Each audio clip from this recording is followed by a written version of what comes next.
जय हिंद साथियों। मैं रश्मिकांत राठौर, फिरोजाबाद, उत्तर प्रदेश से। अभी हाल ही में माननीय सांसद सीतापुर श्री राकेश राठौर जी पर बलात्कार का मुकदमा किया गया है। उसका एक ऑडियो बहुत वायरल हो रहा है पूरे उत्तर प्रदेश में। मैंने उस ऑडियो को कई बार सुना। लगभग मैंने उस ऑडियो को 20 से 22 बार सुना। आप कहेंगे 20-22 बार क्यों सुना, एक ही बार में बात समझ में आ जाती।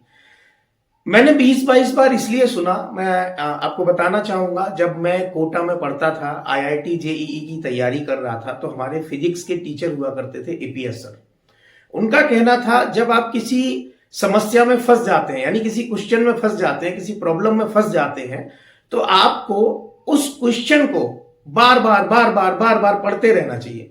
जब आप बार बार पढ़ते जाएंगे, कहीं ना कहीं आपको किसी लाइन में आपको सॉल्यूशन मिल जाएगा और वो आपको हिट कर जाएगा कि किस तरीके से हमें उस क्वेश्चन को सॉल्व करना है। वही ठीक वैसे ही मैंने इस ऑडियो रिकॉर्डिंग को लगभग 20-22 बार सुना। जब मैं इसे बार बार सुन रहा था तो हर बार मुझे उसमें कुछ ना कुछ ऐसा दिख रहा था, ऐसा सुनने में आ रहा था कि ये कहीं ना कहीं केस पूरे तरीके से फेक किया गया है और ये ऑडियो रिकॉर्डिंग भी पूरे तरीके से फेक है। एक बात बताइए, आपको अगर कोई ब्लैकमेल कर रहा हो और आपके ऊपर दबाव बना रहा हो, तो आप कैसे रिएक्ट करेंगे? सामने वाला जो भी बोलेगा तो आपको उसकी बात में हाँ मिलाना ही पड़ेगा। अगर वो आपको ब्लैकमेल कर रहा है, आपके ऊपर दबाव बना रहा है, तो अगर आप हाँ में हाँ नहीं मिलाएंगे तो आपके ऊपर, आपके मन में ये भी रहता है कि कहीं अभी तुरंत के तुरंत ही सिचुएशन खराब ना हो जाए, कहीं आपके ऊपर किसी तरीके कोई अटैक ना कर दिया जाए या किसी तरीके का और कोई साजिश ना रच दी जाए। सांसद जी भी उस ऑडियो रिकॉर्डिंग में बार बार हाँ में हाँ मिला रहे हैं उस महिला के। सांसद जी ने उस ऑडियो रिकॉर्डिंग में एक भी बार नहीं बोला कि मैं तुमसे शादी करना चाहता हूं या मैंने तुमसे ये कहा था कि मैं अपनी पत्नी को तलाक देके तुमसे शादी करूंगा। सांसद जी ने इस तरीके की कोई बात उसमें नहीं कही है। जो भी उसमें आपको सुनने को मिल रहा है, केवल महिला की बात सुनने को मिल रही है। अब मान के चलिए आपको कोई फोन करता है और फोन करके वो अपनी कहानी आपको बताने लगता है और आप उस कहानी को सुन रहे हैं और उस ऑडियो रिकॉर्डिंग को ले जाके वो थाने में ले जाके आपके ऊपर एफआईआर कर दे। उसमें आप कर क्या सकते हैं? क्योंकि सामने वाला ही बोल रहा है ना, आप तो बोल नहीं रहे। जब सामने वाला बोल रहा है, अपने मन की जो मन में उसके आ रहा है वो बोलता जा रहा है। और सांसद जी इस दबाव में थे कि उनको ब्लैकमेल किया जा रहा था, इसलिए सांसद जी उस ऑडियो रिकॉर्डिंग में बार बार हाँ में हाँ मिलाते जा रहे हैं। हाँ ठीक है, हाँ ठीक है, आप जैसा चाहें वैसा हम कर लेंगे।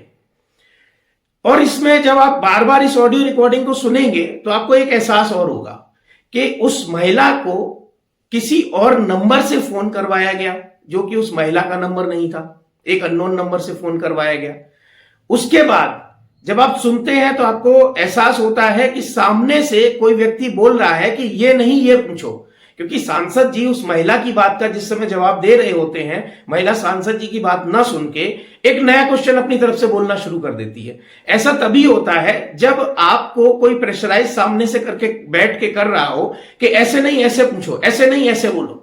तो महिला भी ऐसे ही कर रही है, बार बार अपनी बात को रख रही है, सांसद जी की बात को नहीं सुन रही और अपनी ही बात बोले जा रही है। तो ये है सांसद जी के जो ऑडियो वायरल हो रहा है उसका ये काला सच है। ये हम सभी तेली समाज के लोगों को समझना चाहिए।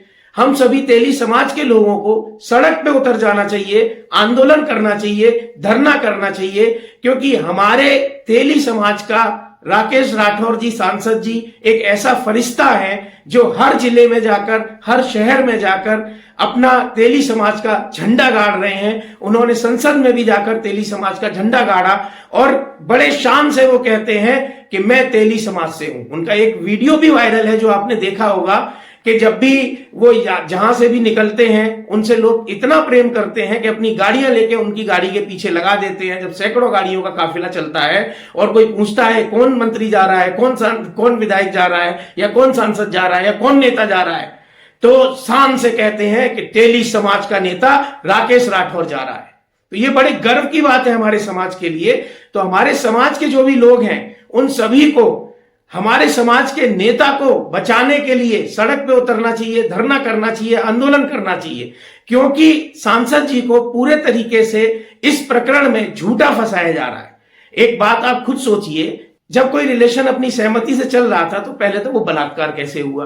अब यहां पे आप एक साजिश समझिए कि महिला का पति अगर सच में एक आम इंसान होता या आम इंसान की तरीके से व्यवहार करता, तो अपनी पत्नी को जिस समय उसे पता चला कि उसकी पत्नी का संबंध किसी और व्यक्ति के साथ है, तो वो तुरंत अपनी महिला का त्याग कर देता। लेकिन उसने त्याग नहीं किया, वो अपनी पत्नी का जगह जगह जाके प्रचार कर रहा है और सबको ये बोल रहा है कि सांसद जी हमारी पत्नी को पिछले 4 साल से शादी का झांसा दे रहे हैं। क्या कोई पति इस तरीके की बात कर सकता है? ऐसी बात कोई ना कोई फ्रॉड व्यक्ति, दलाल व्यक्ति, ठग व्यक्ति कर सकता है। और सीधी सी बात है, जब कोई व्यक्ति ऐसा कर रहा है तो अपनी पत्नी की दलाली कर रहा है, अपनी पत्नी से धंधा करवा रहा है। एक बात और आपको बताना चाहूंगा, शायद आप में से बहुत लोगों को नहीं पता होगा, जिस महिला ने केस किया है वो पहले तो तैलिक महासंघ में थी, सांसद जी के साथ थी। सांसद जी के मतलब आप ऐसे मान के चलिए कि ये पूरा एक हनी ट्रैप का मैटर है। हनी ट्रैप का मैटर इस तरीके से है कि जब तक आप सांसद जी के साथ जुड़े हुए थे, सांसद जी को ब्लैकमेल करके उनसे पैसे ऐंठ रहे थे। कहीं ना कहीं ऊंच नीच हुई होगी ब्लैकमेलिंग को लेके। जब आप ब्लैकमेल कर रहे हैं किसी को तो कोई एक हद तक ही कर सकते हैं। जब इस ऊंच नीच हुई तो आप एक विपक्षी पार्टी, जो कांग्रेस की या सांसद जी की विपक्षी पार्टी थी, उस पार्टी के मंत्री से जाके मिल जाते हैं। वो फोटोज भी काफी वायरल हो रहे हैं।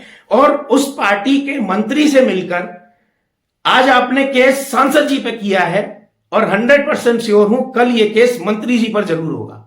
जो वहां के विधायक हैं, मंत्री हैं, उनके ऊपर भी ये महिला केस करेगी भविष्य में जाकर। ये मैं 100% श्योर हूं, क्योंकि लालची आदमी का ना कोई धर्म होता है ना ईमान होता है। बस यही मैं आपको समझाना चाहता था कि अपनी विवेक से सोचें, अपनी बुद्धि लगाएं और सड़क पर उतरें, आंदोलन करें, धरना प्रदर्शन करें, जिससे कि हम सांसद जी को जल्दी से जल्दी जेल से बाहर ला सके और अपनी वो संसद में जाकर बैठकर उन भू माफियाओं के खिलाफ आंदोलन चला सके, जो उन्होंने कच्चा चिट्ठा तैयार कर रखा था, जिसकी वजह से ये केस हुआ। केस होने के तो कई कारण हैं। एक तो ये भूमाफियाओं का कच्चा चिट्ठा उन्होंने खोल रखा था, उसकी वजह से केस हुआ। दूसरा, उनका कद बढ़ रहा था। कद बढ़ने की वजह से सबको पता है कि सांसद जी जिस 2027 में व्यक्ति के ऊपर समर्थन का अपना हाथ रख देंगे, वो व्यक्ति सीतापुर से विधायक बन जाएगा। तो सामने जो विपक्षी पार्टी है, जो वर्तमान में विधायक है, कहीं ना कहीं उनके मन में ये बात तो है ही है कि वो 27 में जीतने वाले नहीं है। ये भी एक मतलब इसका साजिश का एक जरिया हो सकता है कि इस वजह से साजिश की गई हो। ऐसे कई सारे रीजन हैं जिसकी वजह से सांसद जी के ऊपर ये केस किया गया। अपने विवेक से सोचें, धरना करें, जगह जगह प्रदर्शन करें, ज्ञापन दें। बस यही आपसे हम विनती करना चाहेंगे। बहुत बहुत धन्यवाद।